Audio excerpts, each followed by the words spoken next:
Bab 1231. Kultivasi Seboxiasem menuntut sejumlah besar kekuatan hidup. Orang Siulian di alam Mahaguru sudah langka di dunia luar, dan orang yang berada di alam dewa lebih langka lagi. Di tempat khusus ini, kultivator alam dewa berjumlah selusin, sedangkan kultivator alam Mahaguru dianggap kurang penting dan tidak terlalu dihormati. Oleh karena itu, bagi dewa seperti Seboxia yang membutuhkan penyerapan sejumlah besar kekuatan kehidupan dalam kultivasinya, tempat ini seperti surga. Lebih jauh lagi, di desa gunung, Seboxia mengungkapkan rencana jahatnya kepada Jonathan, menguraikan niatnya untuk membantai setiap penduduk desa dengan kejam. Jonathan sangat yakin bahwa kata-kata Seboxia bukanlah ancaman kosong atau niat belaka. Sang dewa mungkin sangat serius untuk melakukan pembantaian mengerikan di desa gunung. Seboxia telah menahan diri untuk tidak mengambil tindakan karena terhalang oleh Jonathan. Sekarang setelah Jonathan berbicara, Seboxia tidak memiliki alasan lagi untuk menahan diri atau menunjukkan sikap menahan diri. Dalam hitungan detik, keenam orang tersebut, kecuali Abraham, menemui ajalnya, tubuh mereka benar-benar hancur dan terperangkap di dalam batas-batas bebatuan. Baik Jonathan dan Stellario melanjutkan untuk mengambil lencana zamrud dari tas penyimpanan pembudidaya. Abraham, dengan ini, saya telah membalas jasa Anda yang telah menyelamatkan nyawa saya, Jonathan berkata dengan acuh tak acuh. Tetaplah di sini dan jangan berpikir untuk membalas dendam. Jika kamu berani bergerak, aku tidak akan ragu untuk mengakhiri hidupmu, dia memperingatkan. Lembek, gerutu Seboxia, tidak puas. Pada titik ini, dengan hubungan simbiosis mereka dan metode yang baru ditemukan Jonathan untuk melawan alam ilahi Seboxia, ancaman yang ditimbulkan Seboxia terhadap Jonathan telah sangat berkurang. Meskipun Seboxia masih dapat menggunakan nyawanya sendiri sebagai ancaman terhadap Jonathan, hal itu dianggap sebagai pilihan terakhir. Faktanya, penggunaan ancaman yang berlebihan pada akhirnya akan menjadi bumerang baginya. Oleh karena itu, hubungan mereka saat ini agak aneh, dan sang dewa juga bersedia menerima nasihat Jonathan dalam banyak hal. Seolah-olah merefleksikan hal ini, Seboxia, dengan keengganan yang jelas, hanya bisa melirik Jonathan dengan tatapan menghina sebelum mundur sekali lagi ke dalam peti mati di dalam bidang eliksir Jonathan. Ayo pergi, Jonathan dan Stellario, sambil memegang lencana zamrud, berjalan menuju formasi portal di kedalaman gua. Mengikuti metode yang mereka dapatkan melalui interogasi, Jonathan dan Stellario memasukkan batu roh ke dalam lekukan yang mengelilingi formasi portal. Batu roh memberikan energi yang diperlukan, secara bertahap menerangi formasi portal. Formasi yang begitu rumit. Aku ingin tahu, Stellario merenung dengan rasa ingin tahu, sambil berdiri di dalam formasi tersebut, jika kita berhasil meniru tanda-tanda ini, apakah kita dapat menciptakan kembali seluruh formasi? Jonathan, meskipun tidak berpengalaman dalam formasi, telah menemukan informasi tentang mereka dalam catatan teknik naga suci kuno. Dia menjawab, berhentilah melamun. Jika formasi bisa dengan mudah disalin dan ditempelkan, lalu mengapa ahli formasi begitu langka? Susunan formasi bukanlah sesuatu yang dirumuskan, itu mirip dengan meracik racun. Meskipun semua orang tahu bahan dasar dari sebuah racun, proporsi yang tepat dapat sangat mempengaruhi kemanjurannya. Dia kemudian melanjutkan dengan menguraikan, ukuran, orientasi, bahan, dan bahkan kedalaman setiap rune dalam formasi di bawah kaki kita menentukan kecepatan dan jumlah energi spiritual yang mengalir di dalamnya. Jika Anda mencoba meniru tanda tanpa memahami prinsip-prinsipnya, Anda hanya akan membuang-buang waktu dan tenaga. Selain itu, ada kemungkinan besar Anda akan terbunuh oleh ledakan energi spiritual. Mendengarkan kata-kata Jonathan, Stellario berjongkok di tanah, rasa ingin tahunya terusik. Kamu memiliki pemahaman yang jelas tentang hal ini. Jangan bilang kamu diam-diam ahli dalam hal formasi. Candanya, saat dia berbicara, Stellario mengulurkan tangan untuk menyentuh formasi di bawah kakinya. Namun, sebelum tangannya sempat menyentuh tanah, Jonathan dengan cepat menangkapnya. Jonathan menegur pria itu, bukankah sudah saya katakan sebelumnya? Bahkan sedikit saja gangguan pada formasi dapat menimbulkan bahaya yang tidak dapat dipulihkan pada portal. Saya tergoda untuk memotong tanganmu, saya bersumpah. Stellario tersenyum menenangkan saat Jonathan mencengkeram tengkuknya dan mengangkatnya dari tanah. Oh, saya tidak menyadari itu, kesalahan saya. Boom! Saat ledakan keras bergema di seluruh gua, Jonathan dengan cepat melemparkan Stellario ke samping. Pintu masuknya telah terbuka. Jonathan berseru sambil melihat ke formasi portal di bawah kakinya, yang mengejutkannya, hanya 70% yang diaktifkan. Formasi portal itu seharusnya menghasilkan hasil yang cepat, tetapi teknik casting menuntut pemahaman yang mendalam tentang formasi yang rumit itu sendiri. Jonathan, yang memiliki pengetahuan terbatas tentang formasi, dan Stellario, seorang pemula di bidang ini, sama sekali tidak siap untuk menangani kerumitannya. Kedua orang itu jelas bukan termasuk orang yang mampu mengaktifkan susunan misterius dengan mudah. Jonathan dengan cepat melompat keluar dari formasi dan menekan tangannya ke dinding gua. Dengan menggunakan teknik ekstraksi elemennya, dia dengan mudah merobek sebagian besar dinding gua, seolah-olah merobek selimut. Namun, terlepas dari usahanya, satu siluet di dalam gua tampak tidak terpengaruh dan menerobos dinding batu, menerjang ke arah Jonathan dengan kekuatan besar. Dentang, saat bunyi lonceng bergema memenuhi udara, siluet Jonathan melesat melewati pandangan Stellario sebelum menabrak dinding batu di belakangnya. Sialan, seketika itu juga, darah mengucur dari hidung dan mulut Jonathan. Sosok misterius yang muncul itu tak lain adalah kepala desa yang bertingkah aneh tadi. Anehnya, pria tua itu telah memberikan pukulan itu hanya dengan menggunakan kekuatan fisik murni, tanpa menggunakan energi spiritual. Namun, itu sudah cukup untuk memberikan luka serius pada Jonathan. Stellario segera memposisikan dirinya di depan Jonathan, dan saat dia mengangkat tangannya, serangga kecil yang tak terhitung jumlahnya berkumpul untuk membentuk pisau tipis dan tajam. Sebaiknya kau lepaskan kami. Tentu, orang bijak tua itu berdiri dengan tangan di belakang punggungnya, senyum licik di wajahnya. Tinggalkan cincin penyimpanan Anda, dan saya akan membiarkan Anda pergi. Perlahan-lahan, Jonathan bangkit berdiri dan memegang pedang surga di tangannya. Kau mengincar pedang ini, kan, orang tua? Percikan kegembiraan menyala di tatapan orang tua bijak itu ketika dia menatap pedang surga, dan dia menuntut, hehe, karena kamu sudah menyadarinya, serahkan saja. Benda suci sekaliber ini berada di luar jangkauanmu. Jonathan menelusuri pola anggun di udara dengan pedang itu sebelum mengarahkannya langsung ke dahi orang bijak tua itu. Jika Anda menginginkan pedang saya, Anda harus mengambilnya dari saya, katanya dengan tegas. Dengan hentakan yang kuat, Jonathan mendorong dirinya ke depan, berubah menjadi gerakan yang kabur saat dia menyerang langsung ke arah orang bijak tua itu. Kamu sedang merayu kematian. Bahu orang bijak tua itu sedikit bergetar saat gelombang energi spiritual yang kuat terpancar darinya, membentuk medan kekuatan yang menyelimuti Jonathan dan Stellario. Ada sesuatu yang mencurigakan tentang medan kekuatan pria tua itu, dan Jonathan telah merasakan kekuatannya secara langsung pada siang hari. Oleh karena itu, tentu saja dia waspada. Jonathan juga melepaskan energi spiritualnya untuk membentuk medan kekuatan yang mencakup radius 10 meter, menutupi seluruh area dalam genggamannya. Medan kekuatan orang bijak tua itu sangat kuat, dan Jonathan tidak dapat menahannya bahkan setelah mengerahkan seluruh kekuatannya. Namun, untungnya, medan kekuatan Jonathan cukup besar, dan orang bijak tua itu akan membutuhkan waktu singkat untuk sepenuhnya menekannya. Dengan jarak hanya sekitar 10 meter di antara mereka, waktu sejenak sudah lebih dari cukup bagi Jonathan. Ambil ini. Jonathan mengayunkan pedang surga dengan kuat ke arah kepala orang bijak tua itu, tetapi yang mengejutkannya, orang bijak tua itu tidak berusaha untuk menghindari serangan yang kuat. Orang bijak tua itu hanya memiringkan kepalanya sedikit, membiarkan pedang surga menghantam bahunya. Setelah serangan itu, sebuah siluet biru samar muncul pada dirinya, mengungkapkan bentuk agung dari kura-kura hitam raksasa. Bab 1232.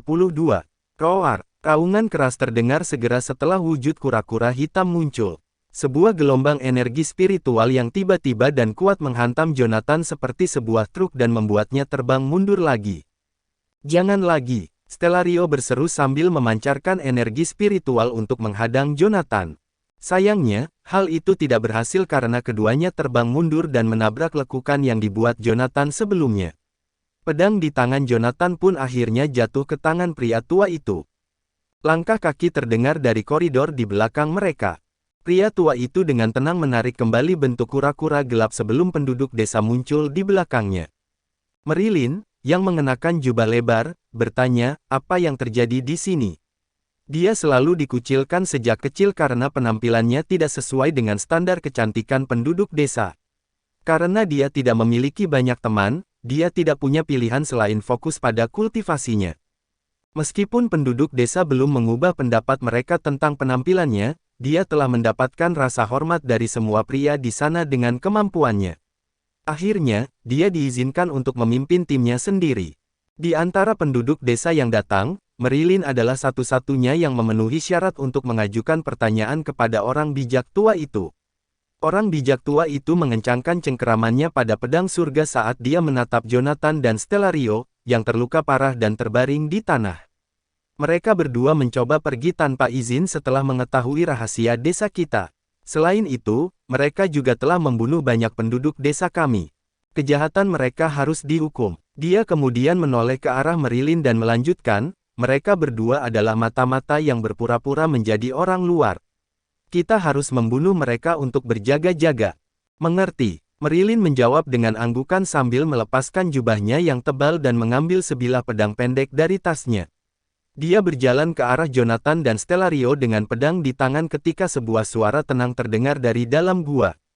Jonathan, bukankah sudah waktunya kamu membiarkan saya membunuh orang-orang ini?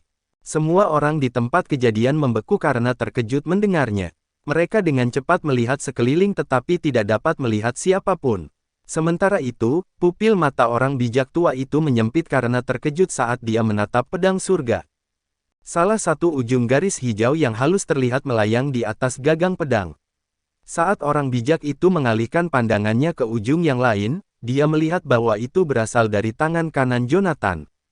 Bunuh mereka semua, Jonathan berkata dengan lemah sambil bersandar pada Stellario.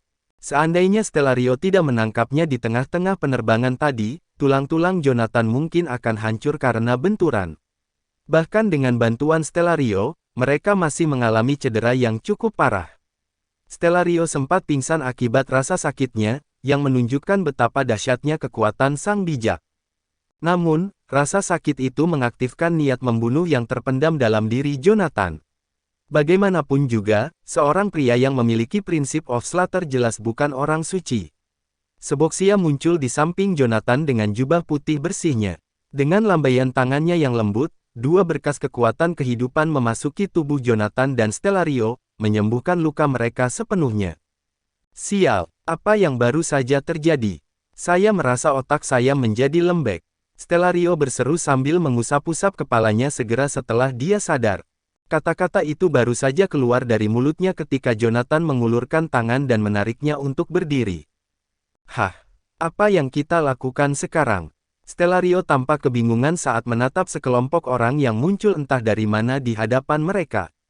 Kita akan membunuh mereka. Ternyata, garis hijau itu sebenarnya adalah kekuatan hidup Seboxia. Karena dia berada dalam bentuk energi spiritual, jarak dan kondisi fisiknya tidak menjadi masalah. Seboxia dapat langsung melakukan perjalanan ke ujung lain dari garis kekuatan hidup itu, tidak peduli seberapa jauh jaraknya. Karena garis itu adalah bagian dari Seboxia, garis itu bisa setipis sehelai sutra dan masih berfungsi dengan baik. Bahkan sebelum ada yang menyadari apa yang sedang terjadi, Seboxia telah muncul di samping orang bijak itu dan mencengkeram pedang surga dengan kuat. Sudah waktunya hidupmu berakhir, kata Seboxia sebelum menarik pedang surga ke belakang. Pedang surga memancarkan cahaya merah darah saat melayang di udara sebelum mendarat di tangan Jonathan. Orang bijak itu bahkan tidak sempat melepaskan segel kura-kura gelap lagi sebelum pedang tajam itu memotong 4 jarinya dalam satu gerakan. Orang bijak itu menatap Seboxia dengan ngeri dan dengan cepat melompat mundur sambil berteriak kepada penduduk desa, bunuh mereka semua. Takdir telah mengizinkan kita untuk bertemu, jadi saya khawatir Anda tidak dapat melarikan diri, kata Seboxia sambil tersenyum sebelum berubah menjadi seberkas cahaya hijau. Setelah pulih dari luka-luka mereka, Jonathan dan Stellario bertarung dengan Marilyn dan yang lainnya. Dengan ayunan pedang surga yang dahsyat, Jonathan membelah pedang pendek Marilyn menjadi 2. Namun, alih-alih membunuhnya, Jonathan justru menjambak rambutnya dan melemparkannya. Itu untuk menyelamatkan nyawa saya. Karena Marilyn telah terlempar keluar dari pertarungan, Jonathan dan Stellario dapat melakukan segalanya. Mereka mengaktifkan teknik ekstraksi elemen dan menyebabkan paku-paku berbatu muncul dari tanah di bawah penduduk desa. Pada paku-paku tersebut terdapat banyak cacing kecil berwarna hitam yang akan merayap ke tubuh para penduduk desa jika bersentuhan dan mengubur diri mereka di dalam daging mereka. Meskipun semua penduduk desa adalah pembudidaya alam dewa, metode serangan mereka agak sederhana dan dapat dilawan dengan mudah. Meskipun dikelilingi oleh puluhan orang, Jonathan dan Stellario mampu bertahan dan membalas dengan mudah. Awasi formasi portal. Kita harus keluar dari sini sebelum lebih banyak lagi penduduk desa yang datang. Tidak mungkin kita bisa melawan mereka semua. Jonathan mengingatkan Stellario. Formasi portal itu sepertinya sudah sepenuhnya menyala. Apakah itu berarti kita bisa pergi sekarang? Stellario bertanya dengan ragu-ragu. Diterangi sepenuhnya. Jonathan berbalik dengan terkejut dan melirik ke arah formasi portal.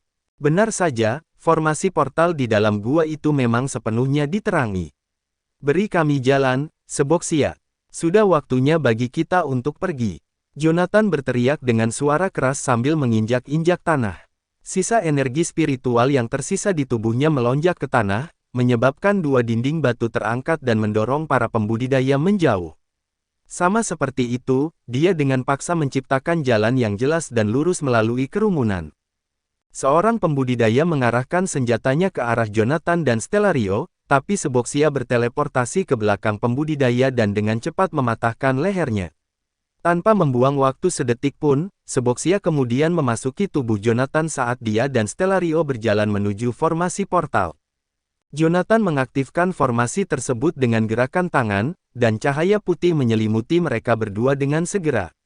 Ketika Jonathan merasakan sensasi terisolasi dari dunia di sekelilingnya, dia tahu bahwa tidak ada yang bisa menghentikan formasi itu untuk melakukan tugasnya, jadi mereka aman. Tepat saat dia akan menarik napas lega, sebuah pedang yang patah menembus bola cahaya putih. Merilin, dengan raut wajah penuh tekad, Merilin menusukkan pedang yang patah itu ke tenggorokan Stellario. Mati. Bab 1233. Sebagai bentuk rasa terima kasihnya kepada Merilin dan Abraham yang telah menyelamatkan nyawanya, Jonathan memilih untuk tidak membunuh mereka. Meskipun begitu, Jonathan masih melukai Merilin dengan parah ketika dia melemparkannya tadi. Apa yang tidak mereka duga adalah Merilin menyeret tubuhnya yang terluka kembali ke dalam pertempuran dan menyerang mereka di detik-detik terakhir. Meskipun Jonathan adalah orang yang sentimental, dia tidak akan membiarkan hal itu menguasai dirinya. Merilin dan saya bahkan baru saja menyelamatkan nyawanya, jadi saya tidak punya alasan untuk menahan diri saat dia menyerang saya. Dengan mengingat hal itu, Jonathan mengangkat pedang surga dan mengayunkannya ke arah tenggorokan Merilin.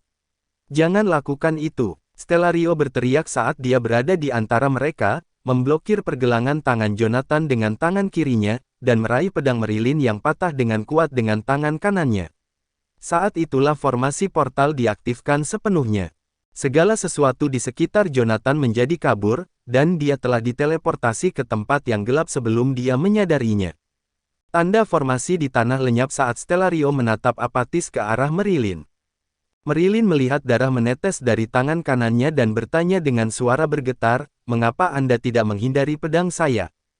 Saya sangat bertekad untuk membunuh mereka berdua karena telah memata-matai desa saya, bahkan jika itu harus mengorbankan nyawa saya. Itulah mengapa saya melakukan serangan itu. Seandainya Stellario tidak menghadang kami berdua tepat waktu, pedang Jonathan akan memenggal kepalaku.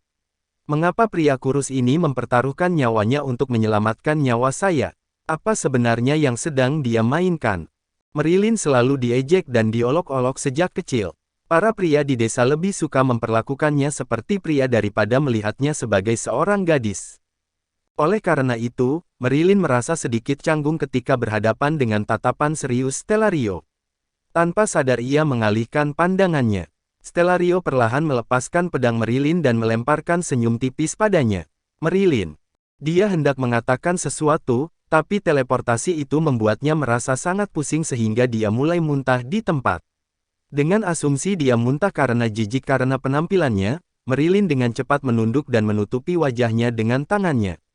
Air matanya terus mengalir saat ia bersandar ke dinding dengan sedih dan menyaksikan Stellario muntah. "Saya tahu saya tidak tampan, Tapi para pria di desa tidak pernah mengatakan apa-apa tentang penampilan saya sejak saya menjadi dewasa. Mengapa Stellario muntah begitu melihat wajah saya? Ini benar-benar menghina. Stellario menyadari bahwa dia telah menyebabkan kesalahpahaman ketika dia mendengar Merilin terisak di pojokan. Dia segera melambaikan tangannya dan berkata, "Tidak, saya tidak muntah karena Anda." "Lalu ada apa?" Merilin bertanya sambil terbatuk-batuk.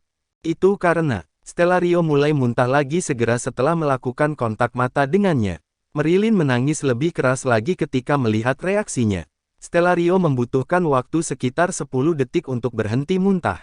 Wajahnya seputih kertas ketika ia berdiri tegak dan menjelaskan, "Saya tidak muntah karena Anda terlihat jelek atau apapun, Merilin.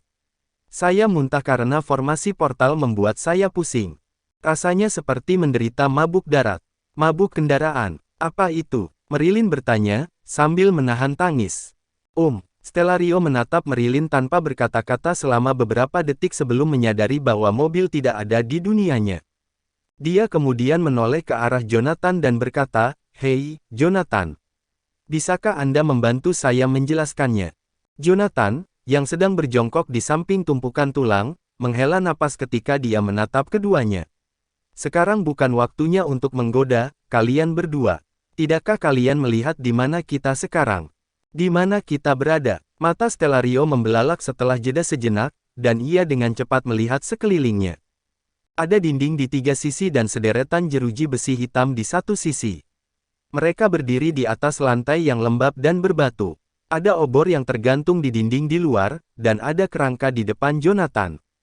Seketika menjadi jelas bagi mereka bahwa mereka berada di dalam semacam penjara bawah tanah. Stellario berlari ke jeruji besi dan melihat keluar.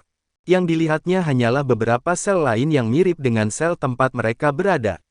"Bagaimana kita bisa berakhir di sini?" Stellario bertanya sambil menatap Jonathan dengan bingung.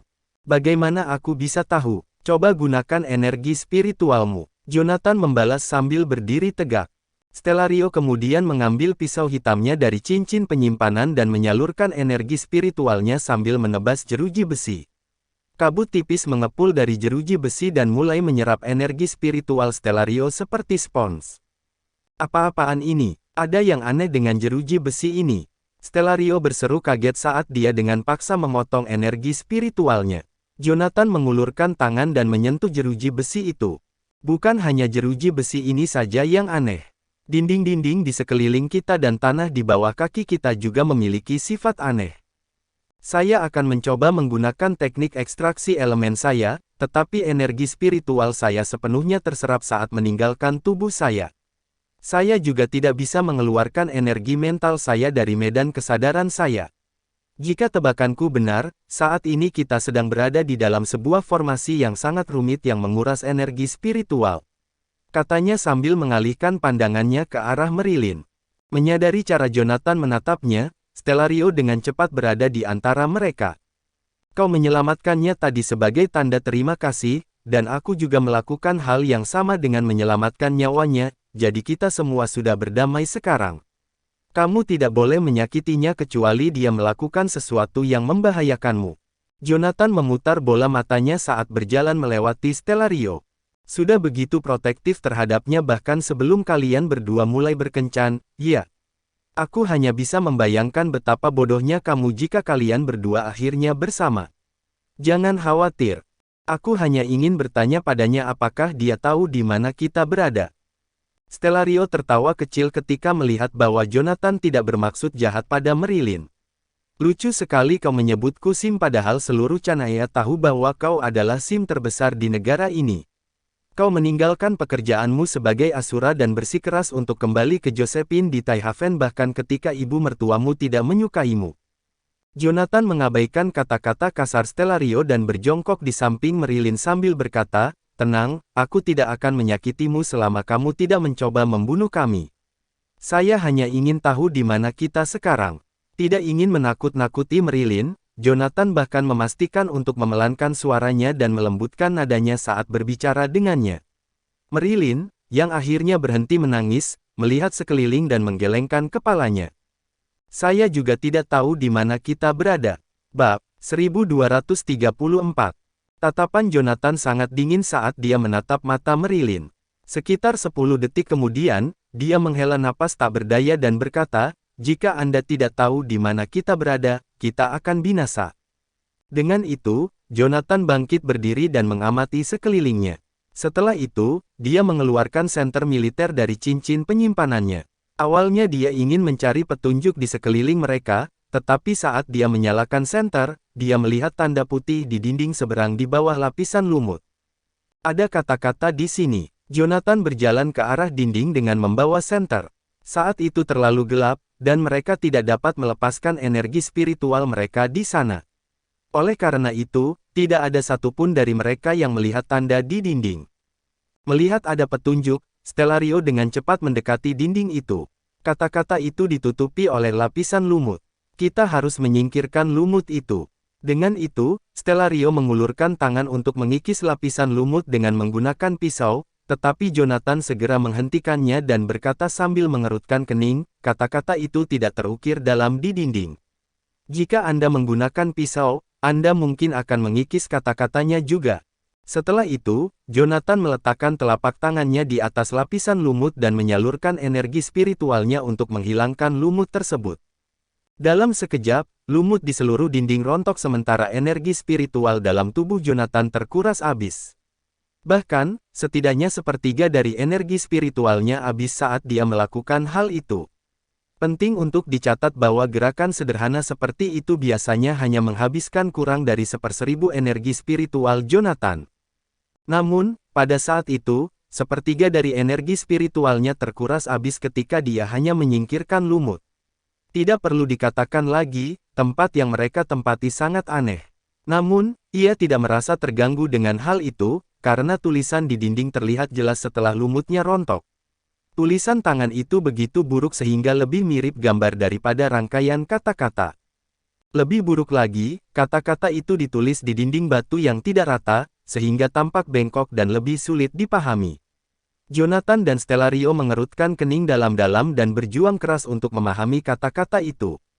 Setelah beberapa saat menatapnya, mereka hanya berhasil menyimpulkan arti keseluruhan dari beberapa kata. Mereka bahkan tidak dapat menghubungkan kata-kata itu dan membentuk sebuah kalimat yang bermakna. Marilyn, di sisi lain, membeku ketika melihat kata-kata itu. Bibirnya bergerak sedikit, dia membaca dengan teliti kata-kata di dinding sebelum tubuhnya mulai bergoyang dengan goyah. Anehnya, dia kemudian kehilangan keseimbangan dan jatuh ke depan seolah-olah dia kehabisan tenaga. Stellario menarik Marilyn ke dalam pelukannya tepat pada waktunya dan bertanya dengan cemas, "Apa yang terjadi? Kamu mengerti kata-kata di dinding itu, kan, Marilyn?" Sambil bersandar di dada Stellario, Marilyn mencengkeram lengannya dengan kuat dan matanya terpaku pada kata-kata di dinding. "Apa yang sebenarnya terjadi? Beritahu kami." Stellario bertanya, panik. Dia tidak terlihat baik-baik saja. Entah mengapa, Jonathan menjadi khawatir ketika melihat Marilyn menatap dinding. "Saya tidak mengerti satu kata pun yang tertulis di dinding, tapi saya tahu kata-kata itu pasti berita buruk karena membuat Marilyn mengalami gangguan saraf." Kata-kata di dinding itu. Marilyn sedikit gemetar saat dia memeluk Stellario dan berkata perlahan, "Itu adalah kata-kata terakhir dari mantan komandan di desa kami." Menurutnya, faksi pemberontak tidak dikalahkan di luar Yanopolis. Sebaliknya, mereka ditipu oleh seorang bijak. Semua komandan dan tentara faksi pemberontak dikirim ke sini untuk dipenjara. Selain itu, keberadaan desa kami tidak dimaksudkan untuk memberontak terhadap penindasan Yanopolis. Sebaliknya, Yanopolis telah menggunakan desa kami untuk memberikan harapan kepada penduduk desa di desa 108. Desa kami berfungsi untuk mengumpulkan semua pemberontak yang melarikan diri dari desa 108, dan setelah faksi pemberontak mendapatkan kekuatan yang cukup, orang bijak akan membawa mereka ke dalam perangkap Yanopolis untuk dibantai dan dipermainkan oleh tokoh-tokoh kuat di Yanopolis. Begitu Marilyn selesai berbicara, ia memuntahkan darah dalam keputusasaan dan pingsan dalam pelukan Stellario. Jonathan dan Stellario kemudian saling bertukar pandang tanpa daya dan frustrasi. Pada saat itu, bahkan Jonathan pun tidak berani membangunkan Marilyn.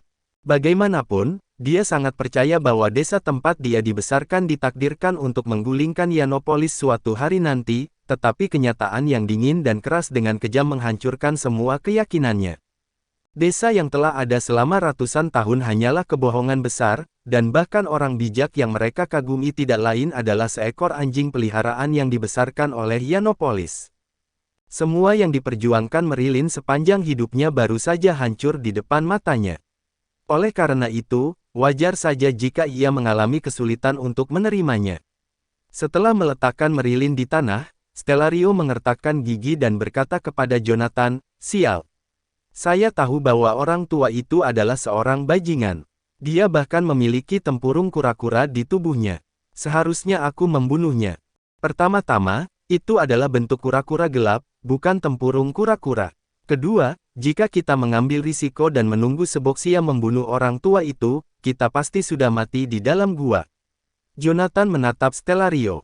Mendengar itu, Stellario memutar matanya dan menyanggah, "Saya hanya ingin curhat." "Apa yang salah dengan itu? Kenapa kamu orang yang membosankan?" Jonathan mencibir dan berbalik untuk berjalan menuju jeruji penjara. "Mengapa kamu tidak fokus mencari cara untuk mengeluarkan kita dari sini saja?" Begitu kata-kata itu terlontar, seseorang di sel penjara seberang berteriak dengan suara serak, "Tidak mungkin kau bisa keluar." Terkejut dengan suara yang tiba-tiba itu, Jonathan segera mengarahkan senternya ke arah suara tersebut. Stellario bangkit dan berdiri di samping Jonathan untuk melihat dari mana suara itu berasal. Cahaya terang menyinari sel seberang dan membuat mereka dapat melihat seorang pria tua yang telanjang dan kurus meringkuk di sudut. Dia sangat kurus seperti penggaruk dan hampir menjadi kerangka. Orang tua itu mengulurkan tangannya yang gemetar ketika cahaya menerpanya. "Benda ajaib yang luar biasa. Sudah lama sekali sejak terakhir kali aku melihat cahaya." "Ini bukan benda ajaib. Ini senter," jawab Jonathan datar. "Siapa kau?" Pria tua itu berbalik perlahan. Rambutnya yang tidak terawat, yang tidak pernah ditata selama bertahun-tahun, semuanya berantakan dan kusut seperti lapisan kain flanel tebal. Di bawah cahaya, dia menyerupai mayat yang mengering. "Saya adalah seorang residen dari Colstrax.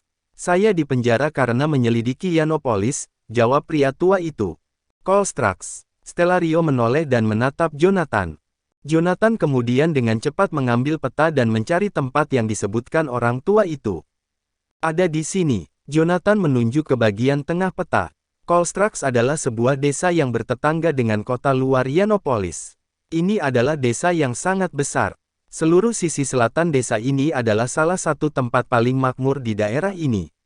Jonathan kemudian berhenti dan terdiam karena tiba-tiba teringat sesuatu.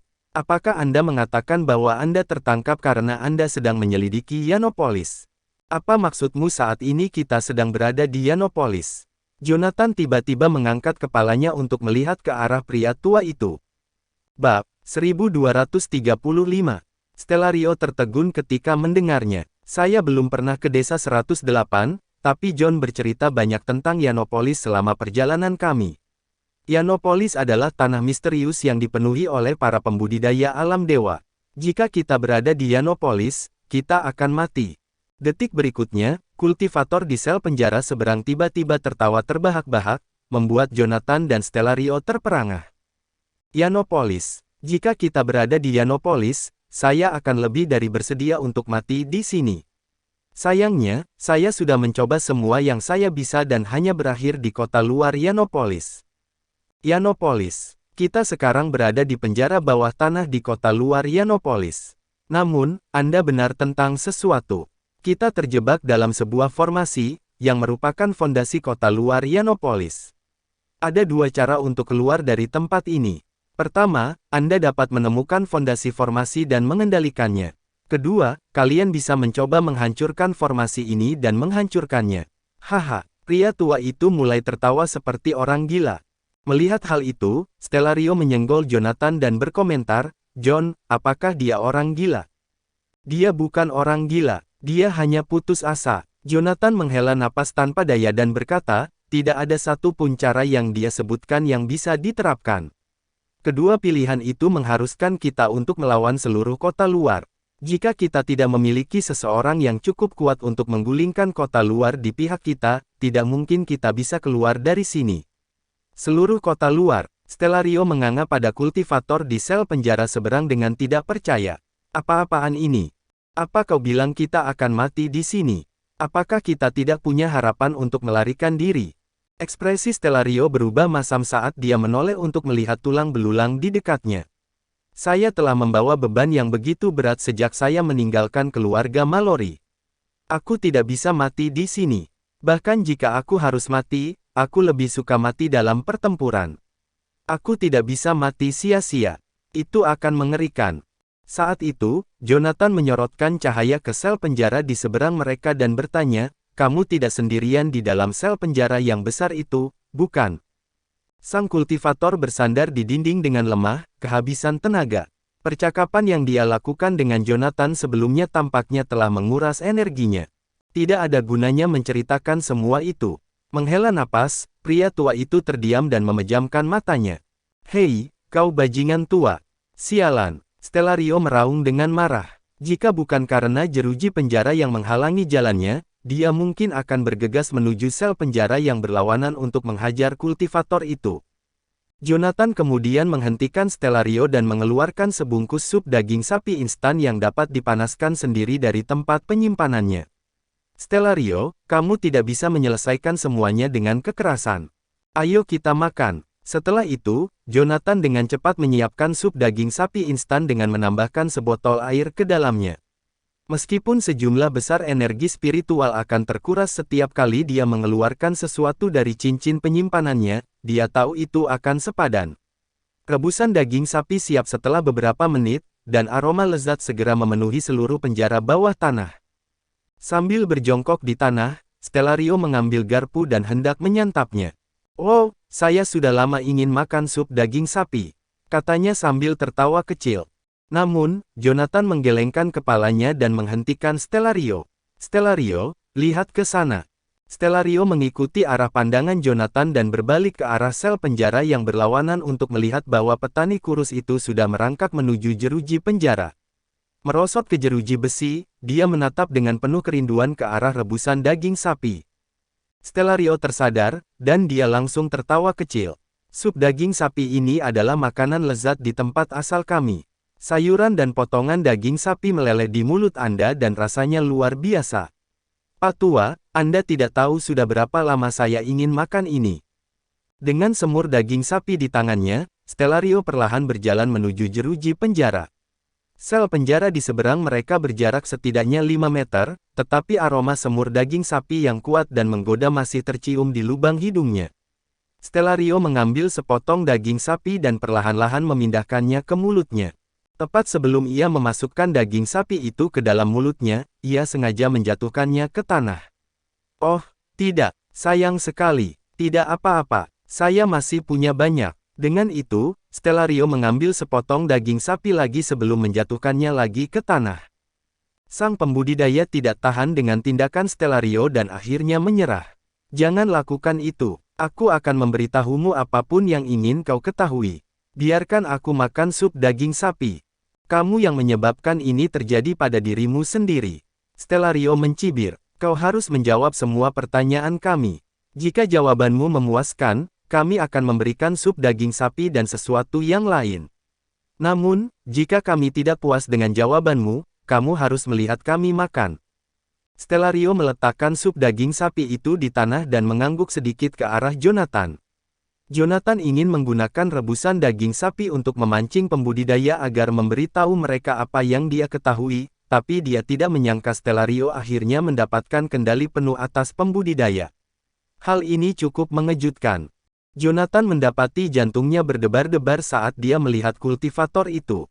Jika dia mengatakan yang sebenarnya ketika dia mengatakan bahwa dia adalah seorang residen yang menyelidiki Yanopolis, dia pasti orang yang tangguh dan berkemauan keras. Namun, dia membuang martabatnya demi makanan. "Saya ingin tahu apa yang telah dia alami di sini."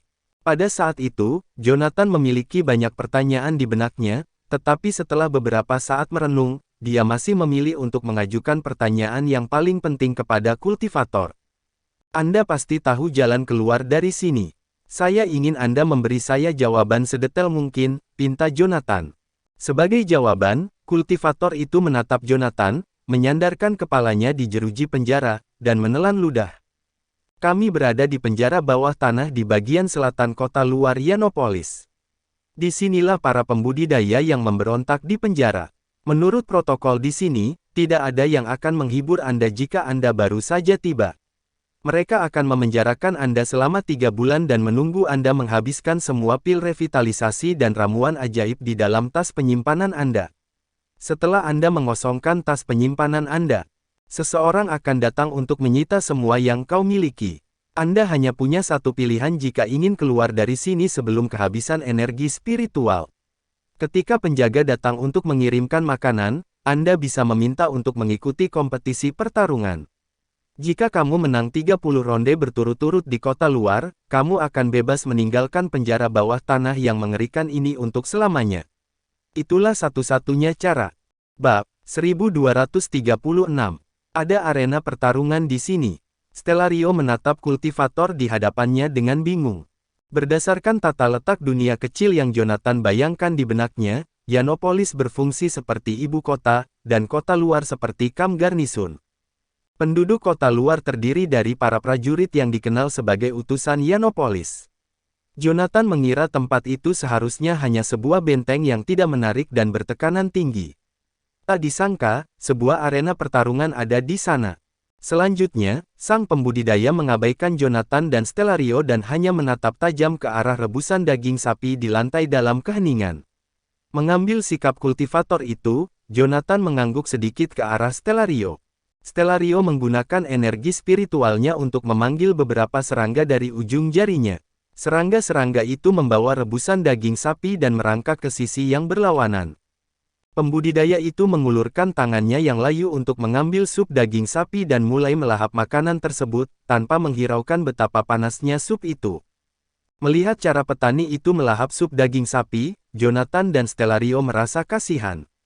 Seberapa laparkah seseorang untuk melahap makanan dengan cara yang begitu putus asa? Di dunia luar, kekurangan makanan terburuk yang pernah dialami Jonathan adalah ketika dia terjebak di dalam gunung bersama Carl dan yang lainnya selama hampir 20 hari ketika memulihkan perdamaian di Doveston. Namun, selama periode tersebut, mereka setidaknya bisa mengisi perut mereka dengan kentang dan ubi jalar. Adapun Stellario, dia adalah penerus keluarga Mallory, jadi dia tidak pernah kelaparan sekalipun sejak kecil. Oleh karena itu, bagaimana mungkin dia bisa memahami kepahitan dan penderitaan yang dialami oleh para pembudidaya sebelum mereka? Jonathan mengeluarkan sebotol air mineral dan melemparkannya ke dalam sel yang berlawanan. Ini ada air, buka tutupnya untuk diminum, katanya. Namun, setelah dia menyelesaikan kalimatnya, suara gemerisik dan suara rantai besi yang diseret terdengar di sekelilingnya. Jonathan menyorotkan senter militernya ke kedua sisi dan melihat wajah-wajah kuyu dan tak bernyawa yang tak terhitung jumlahnya bermunculan, berkerumun di jeruji besi di seberang. Sel-sel yang tampak kosong itu sebenarnya dipenuhi dengan para pembudidaya yang dipenjara. Air, makanan, tolong beri saya sesuatu untuk dimakan. Tolong. Serangkaian permohonan yang lemah terdengar, menyebabkan Jonathan merasa seolah-olah dia tiba-tiba jatuh ke kedalaman neraka di mana semua orang yang dijatuhi hukuman kelaparan abadi dihukum. John, Stellario menoleh ke kiri dan ke kanan dengan bingung. Meskipun dia tidak dapat melihat situasi di sisi selnya, ada beberapa tangan layu yang menjulur di dinding kedua sisi sel. Tangan-tangan itu adalah milik orang-orang yang dikurung di dalam sel tetangga. Jonathan dan Stellario saling bertukar tatapan gelisah setelah menatap hamparan sel penjara yang tampaknya tak berujung. Mereka tidak bisa tidak bertanya-tanya berapa banyak orang yang ditahan di penjara bawah tanah itu. Saat itu, suara gong yang tajam bergema di dalam penjara bawah tanah itu. Gong. Saat suara itu terdengar, gelombang riak menyebar dengan cepat di sepanjang koridor penjara bawah tanah. Karena lengah, Jonathan dan Stellario terkena riak tersebut dan terlempar ke belakang. Bang, bang, mereka menghantam dinding di bagian belakang dan jatuh ke tanah. Stellario, dengan wajah pucat pasi, bangkit dari lantai. Prinsip, bagaimana mungkin kekuatan prinsip ada di sini? Dia menatap keluar sel dengan waspada. Bahkan jika mereka menghadapi bahaya pada saat itu, mereka tidak berani membalas. Bahkan mengambil sesuatu dari cincin penyimpanan mereka akan menghabiskan puluhan kali lebih banyak energi spiritual dari biasanya. Mengesampingkan apakah mereka bisa menang jika pertarungan terjadi, penyerapan energi spiritual oleh formasi di kota luar Yanopolis adalah kekuatan yang tidak bisa mereka tolak. Jonathan bangkit berdiri, dengan hati-hati merasakan gelombang kejut yang menghantam mereka sebelumnya. Ini bukan kekuatan prinsip, ini harusnya merupakan pemanfaatan formasi di seluruh penjara bawah tanah. Di tengah-tengah percakapan mereka mendengar suara melengking bergema di koridor panjang penjara bawah tanah. Apa yang sedang terjadi? Apakah kalian semua mencoba untuk memulai pemberontakan? Jonathan dan Stellario saling berpandangan, memahami suara di luar kemungkinan besar milik utusan kota luar yang bertanggung jawab atas penjara bawah tanah itu seperti yang disebutkan oleh pembudidaya di sel seberang. Kau harus mengganti pakaianmu. Jonathan melemparkan sebuah tas penyimpanan kepada Stellario saat dia berbicara. Jonathan telah mengambil tas penyimpanan itu di desa hulu sebelumnya. Tas itu tidak berisi banyak, tapi ada beberapa set pakaian kulit binatang di dalamnya. Siapapun yang tidak buta dapat mengetahui sekilas bahwa Stellario adalah orang luar dengan melihat penampilannya saat itu. Meskipun keduanya tidak tahu apakah ada perbedaan perlakuan yang diterima oleh penduduk asli dan orang luar di penjara bawah tanah, mereka pikir Yanopolis yang secara terbuka menangkap orang luar tidak diragukan lagi adalah berita buruk. Tanpa ragu-ragu lagi, Stellario buru-buru mengeluarkan satu set pakaian kulit binatang dan memakainya. Kemudian, dia melepas topinya dan mengacak-acak rambutnya. Selama dia diam, akan sulit bagi orang lain untuk mengetahui apakah dia orang luar. Dasar pelahap, bukankah seharusnya kamu sudah tahu waktu makan sekarang? Kami hanya akan memberimu makan setiap 3 hari sekali. Makanan terakhirmu diberikan 2 hari yang lalu. Jadi kenapa kalian ribut? Suara itu semakin jelas saat pendatang baru itu mendekat. Jonathan berjongkok di salah satu sudut sel, menahan napas dan menunggu dalam diam sampai pihak lain mendekat. Stellario, di sisi lain, berjongkok di samping Merilin, memegang lengannya dan memeriksa lukanya dengan tenang. Sialan, bau apa yang begitu enak? Penjaga penjara mengernyitkan hidungnya saat dia bergerak mendekati sel Jonathan dan Stellario. Mengikuti aroma itu, penjaga penjara, sambil memegang cambuk, menatap ke dalam sel di seberang Jonathan dan Stellario. Marmaun, apa yang kamu makan? Marmaun, apakah itu nama kultivatornya? Berjongkok di sudut selnya, Jonathan merenung sambil menatap dingin ke arah sipir penjara. Marmaun sudah lama kelaparan, jadi sekarang dia memiliki kemewahan untuk menikmati makanan lezat dari dunia luar, tidak mungkin dia akan menyerahkan makanannya. Mendengar teriakan sipir penjara, Marmaun segera menuangkan sisa sup daging sapi ke dalam mulutnya. Melihat Marmaun tidak menghiraukannya, penjaga penjara mengangkat cambuknya dan mencambuk pria itu di dalam sel. Smak, sebuah suara keras terdengar, diikuti oleh ratapan Marmaun yang bergema di ruang bawah tanah yang sunyi. Sambil menjerit kesakitan, Marmaun memuntahkan makanan yang belum sempat ditelannya ke tanah. Sialan, saya bicara padamu, teriak sipir penjara sambil menunjuk ke arah Marmaun. Namun, pada saat itu, Marmaun, yang tampaknya telah kehilangan akal sehatnya, mengabaikan semuanya dan berlutut di lantai, dengan cepat memungut makanan yang telah dimuntahkannya dan memasukkannya kembali ke dalam mulutnya. Kemarahan sipir penjara semakin menjadi-jadi saat menyaksikan adegan itu. Dia berulang kali mencambuk punggung Marmaun dengan cambuk, membelah kulit dan daging Marmaun di setiap cambukannya. Mungkin karena bentuk tubuhnya yang kurus, cambukan itu mengakibatkan luka yang begitu dalam sehingga tulang-tulang Marmaun pun terlihat. Namun, meski begitu, Marmaun mengabaikan semua yang terjadi dan hanya fokus pada makanan, berperilaku seolah-olah dia akan puas bahkan jika dia harus mati setelah menyelesaikan makanan itu. Melihat kondisi Marmaun yang menyedihkan, Jonathan perlahan-lahan bangkit berdiri. Berhentilah memukulinya, akulah yang memberinya makanan. Bab 1238. Bagi penjaga penjara, permusuhan Stellario terasa seperti duri yang menusuk jantungnya. Sebagian besar pembudidaya yang dipenjara adalah para pemberontak yang tidak puas dengan pemerintahan Yanopolis. Hanya saja, semangat perlawanan mereka padam oleh siksaan jangka panjang yang mereka derita. Munculnya darah baru yang memimpin mereka menyalakan kembali kemarahan di dalam hati mereka. Satu persatu, mereka berjalan dengan susah payah menuju jeruji penjara, menyeret tubuh mereka yang lemah dan sakit. Tatapan lesu di mata mereka sekarang digantikan oleh kemarahan yang membara. Meskipun penjaga penjara tahu bahwa para tahanan tidak dapat keluar dari sel mereka untuk menyakitinya, tatapan predator mereka masih membuat bulu kuduknya merinding. Energi spiritual para tahanan mungkin telah habis, tapi mereka semua, setidaknya, masih seorang kultivator alam dewa. Dengan aura mereka yang masih ada, mereka terus memancarkan aura dominasi. Sekarang niat membunuh mereka sekali lagi dilepaskan setelah disegel selama berabad-abad, ketegangan sedingin es di udara akan menyerang rasa takut pada siapapun yang berbagi ruang yang sama dengan mereka. Pemberontakan. Ini benar-benar pemberontakan. Sialan. Apakah kalian semua ingin mati? Teriak sipir penjara dengan suara sekeras-kerasnya. Meskipun suaranya keras, ketakutan penjaga penjara itu tidak luput dari perhatian semua orang. Di sel seberang Jonathan, suara Marmaun perlahan-lahan terdengar. Apa gunanya hidup jika kita telah kehilangan martabat kita? Bahkan jika kami tidak melawan, kami akan tetap mati setelah disiksa olehmu. Retak. Saat suara cambuk yang tajam bergema di dalam sel, Marmaun terlempar ke belakang. Tubuhnya yang tak bernyawa jatuh ke tanah setelah menabrak dinding. Jonathan melihat ke arah Marmaun dan melihat bahwa leher Marmaun patah akibat cambuk itu. Marmaun sudah mati. Dia kehilangan nyawanya setelah disiksa untuk waktu yang tidak dapat ditentukan dan makan semangkuk sup daging sapi murahan. Apakah seperti itu seorang kultivator alam dewa seharusnya menemui ajalnya? Itu benar-benar menyedihkan.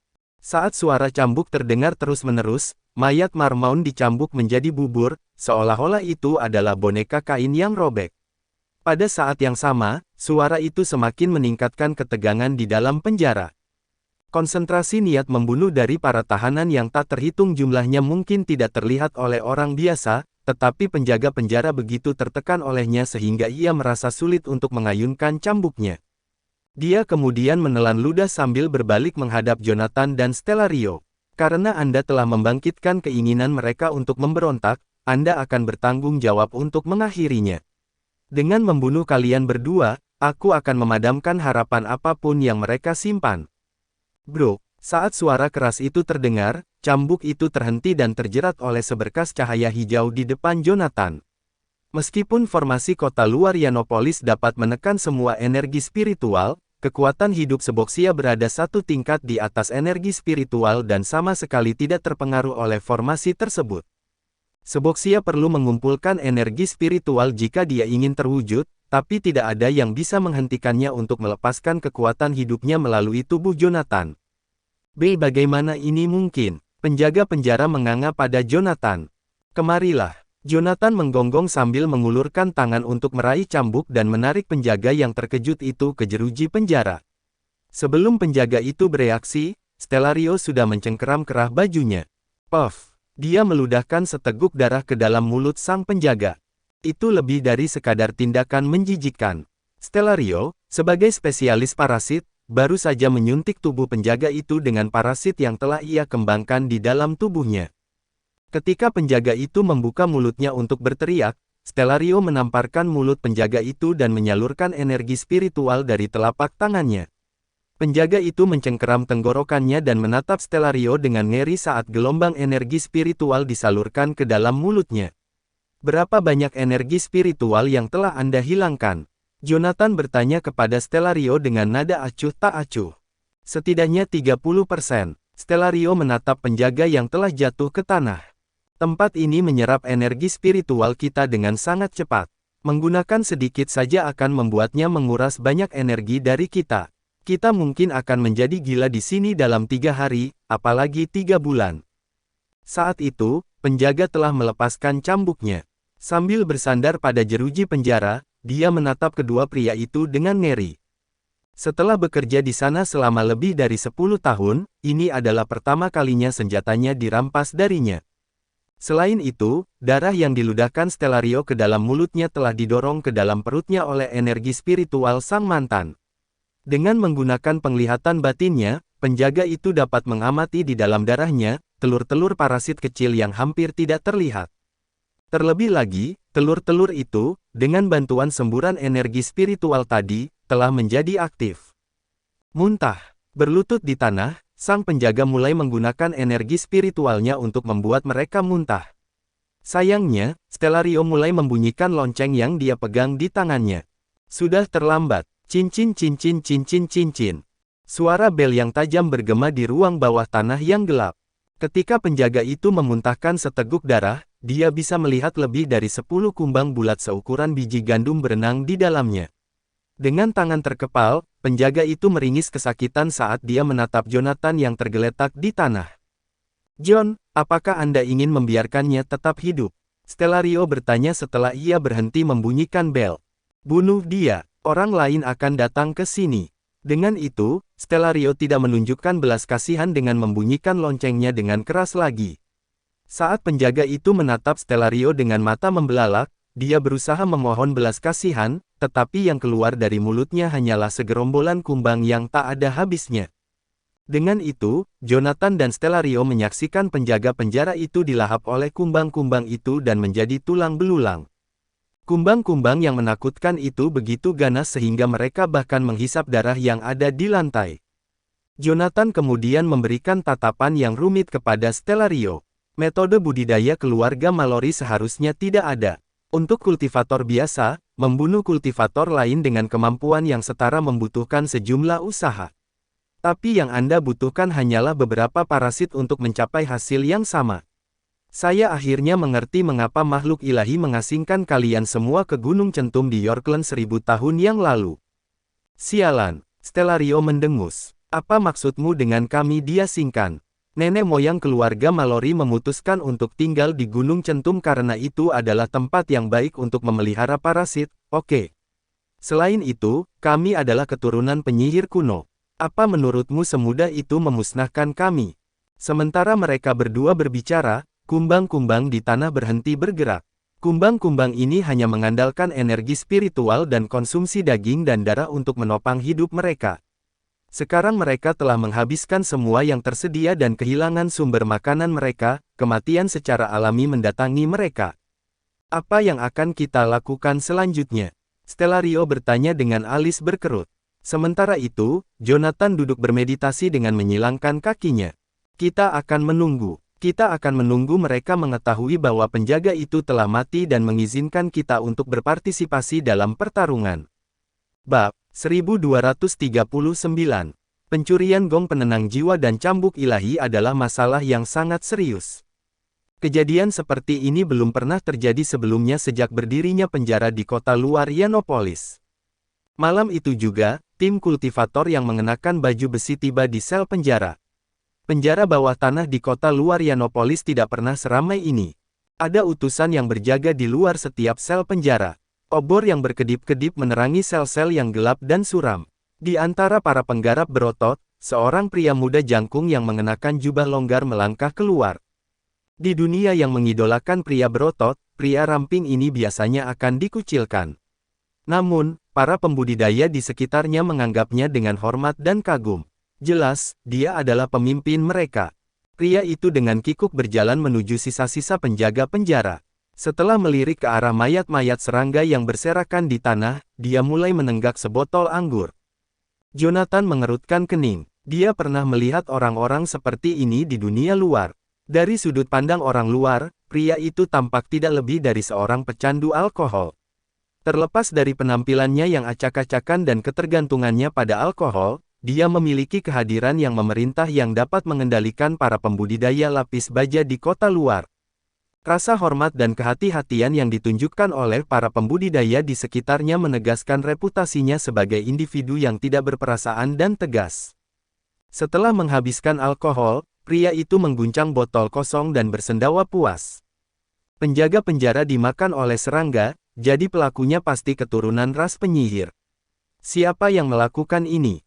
Pria itu melirik Jonathan sebelum mendekati sel penjara, mengangkat tangannya dengan gerakan halus. Seolah-olah menanggapi perintah yang tak terlihat, jeruji besi sel yang kokoh bergetar sebelum hancur menjadi debu halus. Menunjuk ke arah Jonathan, suara pria itu sedikit cadel saat dia berbicara perlahan. Itu bukan kamu. Dia kemudian menoleh ke arah Stellario. Jujurlah padaku, mengapa kamu membunuh penjaga penjara kami? Untuk bebas, jawab Stellario dengan santai. Saya pernah mendengar aturan yang ada di sini jika seorang tahanan berhasil memenangkan 30 perkelahian berturut-turut, mereka dapat memperoleh kebebasan. Pria itu memberi Stellario senyuman dan mengangguk.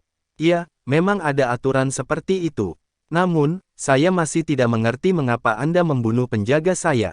Stellario menunjuk ke arah 3 tas penyimpanan yang tergeletak di tanah dan menjawab, ketika saya mengatakan kepadanya bahwa saya ingin mendaftarkan nama saya, dia malah menyerang saya, berniat untuk mengambil nyawa saya. Mendengar itu, pria tersebut dengan cepat berjongkok untuk memeriksa ketiga tas penyimpanan. Mereka telah mencuri tas penyimpanan dari pemiliknya yang telah meninggal dan tidak menandai tas tersebut dengan indera spiritual mereka. Akibatnya, tas-tas itu sekarang tidak diklaim dan tanpa pemilik. Pria itu memeriksa tas penyimpanan yang dicuri dengan menggunakan indera spiritualnya, untuk memastikan isi di dalamnya. Namun, setelah mengetahui bahwa tas-tas tersebut tidak berisi sesuatu yang berharga, dia membuangnya dengan ekspresi kecewa. Kamu bahkan tidak memiliki alkohol. Tidak heran Anda bahkan tidak mampu menyuap penjaga penjara. Sambil berdiri, pria itu memegang dagu Stellario. Pada saat yang sama, pria itu mencengkeram tangan kanan Stellario dengan tangan kirinya. Belati itu berhenti sejengkal di depan perut pria itu. Tidak peduli seberapa besar tenaga yang dikerahkan Stellario, ia gagal menusukkan belati itu ke perut pria itu. Titik-titik hitam muncul di bawah kulit Stellario, menandakan bahwa parasit-parasit itu siap untuk keluar. Tepat ketika Jonathan mengira dia akan melihat pria itu dilahap oleh gelombang besar parasit, dia mendengar erangan keras dari Stellario. Pria itu mencengkeram pergelangan tangan Stellario dengan erat, menghancurkan penghalang medan energinya. Stellario membutuhkan energi spiritualnya untuk mengaktifkan parasit-parasit itu.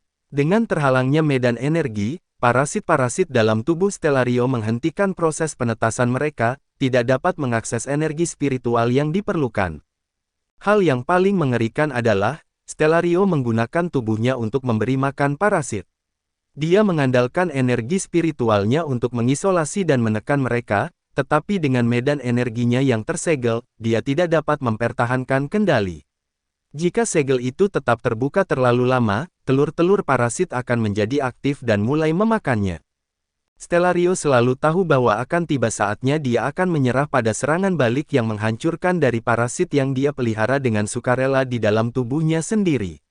Namun, ketika hari itu akhirnya tiba, rasa takut yang luar biasa mencengkeramnya. Anda membunuh bawahan saya, jadi sudah sepantasnya Anda memberikan kompensasi yang setara. Bagaimana menurutmu? Pria itu tertawa terbahak-bahak sebelum mendorong Stellario ke tanah.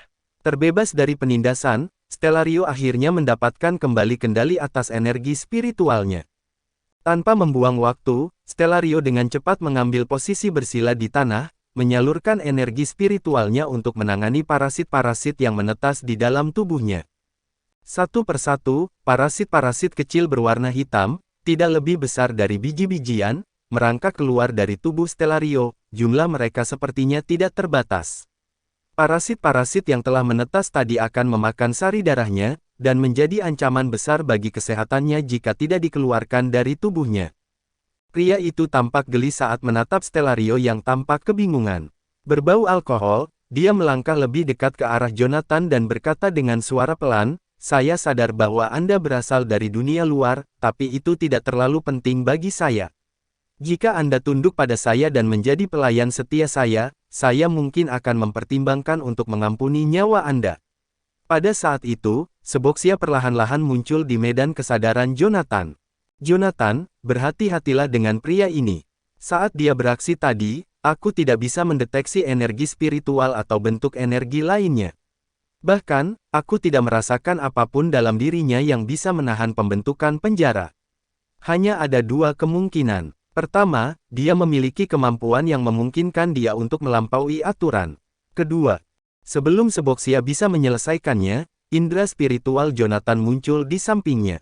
Mungkin karena kekuatan fisiknya yang murni. Tanyanya pada Seboxia dengan tenang. Mendengar itu, Seboxia mengangguk. Itulah yang akan saya katakan. Jika itu masalahnya, maka kekuatan pria itu benar-benar menakutkan. Apakah aku tandingannya? Jonathan bertanya lagi. Jika kita berbicara tentang kekuatan fisik saja, maka tidak, kamu bukan tandingannya. Kamu akan dihancurkan olehnya, jawab Seboxia tanpa ragu-ragu, tidak menyelamatkan muka Jonathan. Bahkan saya harus berhati-hati terhadapnya di dunia yang kecil ini, apalagi Anda. Pepatah, satu orang kultivator mampu memusnahkan 10 musuh sekaligus telah lama ada di dunia kultivator. Namun, tahukah Anda bahwa meskipun sulit bagi seseorang dengan kekuatan fisik murni untuk naik ke tingkat berikutnya, mereka akan menjadi tak terhentikan jika mereka memasuki grid prinsip dengan kekuatan murni. Percakapan di medan kesadaran terjadi dalam sekejap. Meskipun mereka bertukar banyak informasi, pada kenyataannya, kurang dari 1 detik telah berlalu. Pria itu masih menunggu jawaban dari Jonathan. Namun, Jonathan hanya memberikan senyuman kepadanya. Saya memiliki sifat riang dan mampu melakukan apa saja. Namun, saya juga keras kepala dan menolak untuk tunduk pada siapapun. Pria itu awalnya terkejut mendengar jawaban Jonathan, tetapi ia segera tertawa terbahak-bahak. Oh, itu menarik. Saya sudah berada di sini selama 5 tahun, dan siapapun di penjara ini yang saya ajukan permintaan tidak pernah menolak saya. Jika Anda menginginkan kebebasan, saya dapat memberikannya kepada Anda. Besok, saya akan mengatur agar Anda berpartisipasi dalam pertarungan di arena. Saya ingin tahu sejauh mana kemampuan Anda yang telah membuat Anda begitu sombong. Bab 1240. Pria itu tidak berkata apa-apa lagi dan tidak melakukan apapun untuk menghukum Jonathan dan Stellario atas kematian sipir penjara tersebut. Setelah memberikan pandangan terakhir kepada mereka, dia dengan cepat berbalik dan pergi dari tempat kejadian. Lebih dari 10 menit kemudian, Stellario bangkit berdiri, wajahnya pucat. Dia mengeluarkan 2 pil peremajaan roh dari cincin penyimpanannya dan dengan cepat mengonsumsinya. Dengan pil di dalam tubuhnya, dia mengaktifkan metode kultivasi yang diwariskan keluarga Mallory, mengekstraksi sedikit energi spiritual yang terkandung di dalam pil sebelum formasi penjara bisa mencapainya. John, ada yang aneh dengan pria itu. Dia tidak menggunakan energi spiritual apapun tapi berhasil menyegel medan eliksir dan medan energiku. Jonathan melirik ke arah tubuh Marmon di dalam sel penjara di seberang mereka dan menghela nafas pelan. Orang itu barusan mungkin menggunakan kekuatan fisik murni, jadi berhati-hatilah.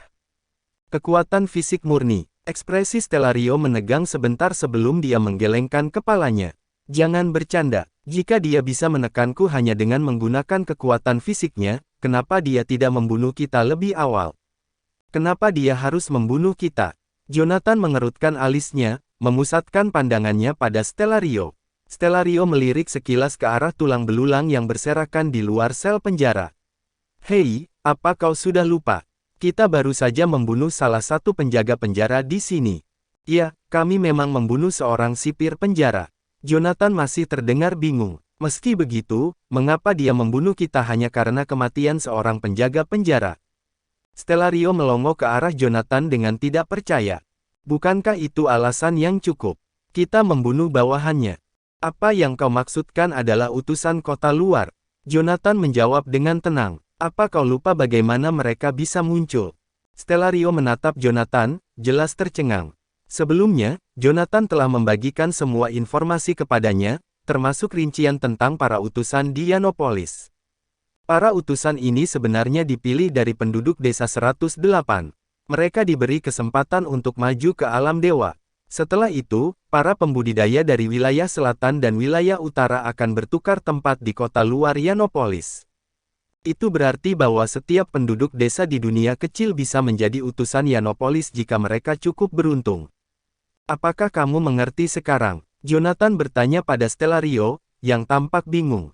Seorang penjaga penjara memegang posisi terendah dimanapun kita berada. Hal ini terutama berlaku di dunia kecil, di mana nyawa manusia tidak terlalu berharga. Selama kita dianggap lebih berharga daripada penjaga penjara, orang yang bertanggung jawab tidak akan mengambil nyawa kita. Apakah Anda menyarankan itu? Suara Stellario terhenti, matanya menatap wajah Jonathan dengan ragu. Anda sudah menyimpulkan semua ini sebelum kami bergerak. Sebagai jawabannya, Jonathan hanya tersenyum. Itu bukan kesimpulan. Saya hanya mengikuti alurnya saja. Melihat betapa tenangnya Jonathan, Stellario berbalik dan menghampiri Marilyn, yang masih tak sadarkan diri. Meskipun tahu Jonathan bermaksud baik, Stellario tidak dapat menghilangkan perasaan bahwa dia hanya dijadikan pion dalam rencana Jonathan. Merasakan ketidaksenangan Stellario, Jonathan tidak berusaha untuk menjelaskannya. Kerja sama mereka semata-mata didasarkan pada kebutuhan, dan tidak seperti hubungan asmara. Jonathan percaya bahwa dia tidak berhutang penjelasan kepada Stellario untuk setiap detail rencananya. Stellario dengan lembut menyisir rambut Merilin yang acak-acakan. Ia tertawa kecil dan bergumam, "Saya memiliki kekhawatiran tentang apakah 8 keluarga terhormat dapat benar-benar menyaingi kekuatan kantor Asura. Untungnya, orang-orang seperti Anda sedikit dan jarang. Begitu kita keluar dari sini, terlepas dari niat keluarga lain, keluarga Mallory pasti akan bergerak melawan kantor Asura." Stellario tampak bergumam pelan, tapi baik Jonathan maupun Stellario sangat menyadari bahwa dia tidak bersungguh-sungguh. Keluarga Mallory tidak sendirian dalam niat mereka. Jika bukan karena kemunculan dunia kecil yang tiba-tiba, mengalihkan perhatian 8 keluarga terhormat, mereka akan menyatukan kekuatan setelah pertempuran River Onsi untuk menghadapi kantor Asura dan tentara Yellowview. Tujuan kolektif mereka adalah untuk menguasai kekuatan militer Chanaea dan membawa perubahan yang signifikan dalam keseimbangan kekuatan. Namun, dunia kecil memperkenalkan variabel baru ke dalam situasi yang sudah kompleks di Chanaea. Jonathan bukanlah satu-satunya kultivator biasa yang ditekan di dunia ini. 8 keluarga terhormat menggunakan dominasi mereka atas sumber daya budidaya di Chanaea, secara efektif memonopoli mereka. Mereka juga memegang teguh berbagai sekte tersembunyi. Dalam beberapa ratus tahun terakhir, sumber daya budidaya semakin langka, menyebabkan sekte-sekte tersembunyi berebut untuk bertahan hidup.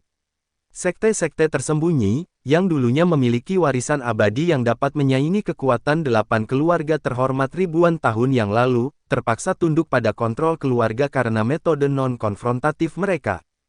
Ambil contoh, sekte pedang fantasi, di mana Laurin adalah seorang kultivator. Setelah terkenal dengan warisan mereka yang tidak dapat binasa, mereka sekarang telah menjadi lembaga pelatihan swasta di bawah kendali 8 keluarga terhormat. Tujuan utama mereka adalah untuk mengambil hati para keluarga dan mengamankan sumber daya kultivasi yang sedikit. Hampir semua sekte harus merendahkan diri dan berkompromi untuk memastikan kelanjutan warisan mereka dalam jaringan perseteruan yang kompleks di antara 8 keluarga terhormat. Tentu saja, ada sekte yang menolak untuk mengalah seperti sekte Phoebus dari Sumerbang. Pada akhirnya, sekte yang dulunya bergengsi dan telah berdiri selama lebih dari 2000 tahun ini menemui kejatuhannya. Orang yang paling tinggi kedudukannya di antara seluruh anggota sekte hanyalah seorang Grandmaster. Meskipun seorang Grandmaster mampu mendirikan sekte mereka sendiri, Jonathan telah memberikan pukulan telak dengan menghancurkan warisan inti dari sekte tersebut. Dalam lingkungan kultivasi Chanaea saat ini, sekte semacam itu tidak akan pernah bisa bangkit kembali. Namun, kemunculan dunia kecil ini memberi mereka harapan. Memang, meskipun dunia kecil ini menghadirkan bahayanya sendiri, dunia ini juga memiliki peluang yang tak terbatas dalam bentangannya yang luas. Itu adalah dunia yang penuh dengan harta karun berharga yang menunggu untuk ditemukan. Jika seseorang bisa mendapatkan keuntungan di dunia kecil, bahkan jika itu hanya sebuah kesempatan langka, ia akan memiliki potensi untuk menggeser keseimbangan kekuatan di Chanaea. Terlalu banyak orang yang telah memasuki dunia kecil. Namun, semua orang yang ada di sini berfokus pada tujuan mereka sendiri dan tidak memiliki pandangan yang komprehensif tentang keseluruhan situasi. Bahkan Jonathan, yang terkenal dengan pemikiran strategis dan pandangan ke depan, hanya mampu memahami sebagian kecil dari gambaran yang lebih besar karena kendala informasi yang terbatas. Sambil bersandar pada dinding yang dingin, Jonathan mengingat apa yang dikatakan Stellario sebelumnya. Apakah dia mengatakan bahwa orang seperti saya hanya sedikit dan jarang ada? Dia salah. Berlawanan dengan apa yang dia yakini, memang ada orang lain yang seperti saya. Yoshua memiliki kemampuan strategi yang luar biasa, dan berada di tanah leluhur keluarga Whiteley memberinya keuntungan yang signifikan. Lalu ada Wilbur, yang seharusnya sudah meninggalkan Yellowview ketika dunia kecil itu dibuka. Sudah berhari-hari sejak saya tiba di sini, jadi dia seharusnya sudah menerima kabar tentang hal itu. Selain itu, saya tidak dapat mengabaikan fakta bahwa pembudidaya alam ilahi dari 8 keluarga terhormat pasti akan berkomplot melawan saya. Saat Jonathan mengingat kembali berbagai kultivator tangguh yang pernah dia temui, rasa tertekan dan keraguan diri mulai membebani dirinya. Dia mengakui bahwa meskipun dia memiliki beberapa kemampuan dan perspektif yang unik, dia masih jauh di belakang para praktisi yang sangat berbakat yang akan dia temui. Di dunia kecil yang penuh bahaya ini, hanya bertahan hidup saja sudah dianggap sebagai sebuah keberuntungan, apalagi bersaing dengan orang lain. Bersambung.